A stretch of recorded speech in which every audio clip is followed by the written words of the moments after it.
Ito na guys, ang cactus. Napagabi na siya nagbuka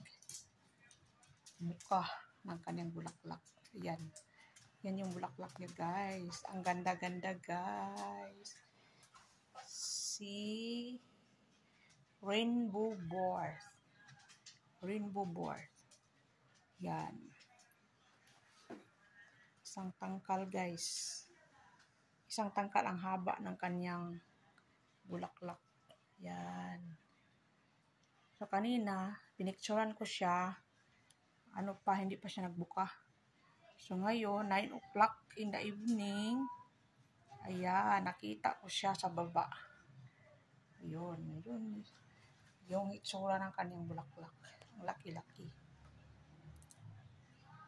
Laki, guys. Yun lang, guys. Thank you for watching. Bye!